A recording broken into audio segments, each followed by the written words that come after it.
So David, thanks again for today. It seems like we had a really good crowd. I think your talks were really informative, but I noticed that one of your early slides, you showed that particularly the South African milk price did some pretty serious repositioning. Look, it has. It was some time ago when it happened. It was around 2010-11 when any of the premiums South African farmers get for supplying a domestic market were effectively eliminated. It was based on some major changes happening due to China and in the US and the world market. And like for many other countries, that's disappeared, and it's disappeared for good. And it's really only been in recent times, last 5 or 6 years, that when the milk price has settled back to more normal levels, that this has changed the dynamics, in fact, for farmers design their production systems, because if in the future you have on average a lower milk price but the same level of commodity prices, then a system that's going to work, that worked well before, where maybe more milk per cow and more supplement, those are going to have probably a cost of production that's going to be really challenged when in the future. Yeah, so if we looking critically at our milking systems or production systems, I noticed you also went through some budgeting steps that the farmers should be taking.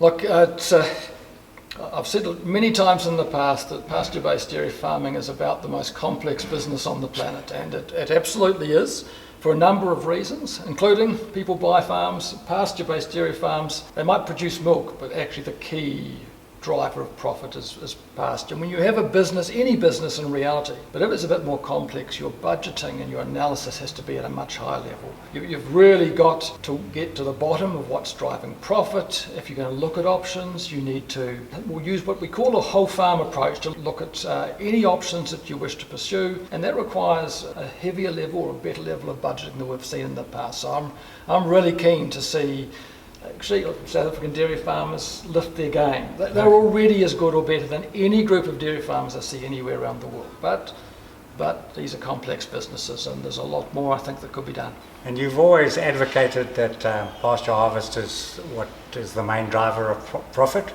You still on the same tack? Look, I absolutely am.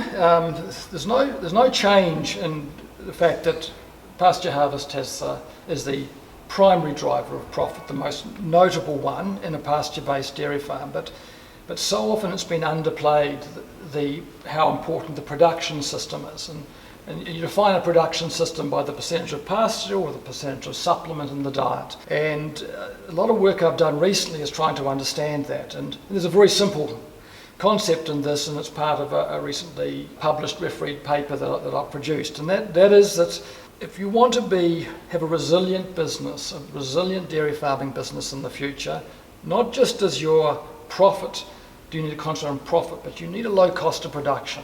That's the only key ratio that will provide the opportunity to maintain a high profit margin and be able to absorb changes in milk price. And the only significant way to do that is if you reduce your feed costs.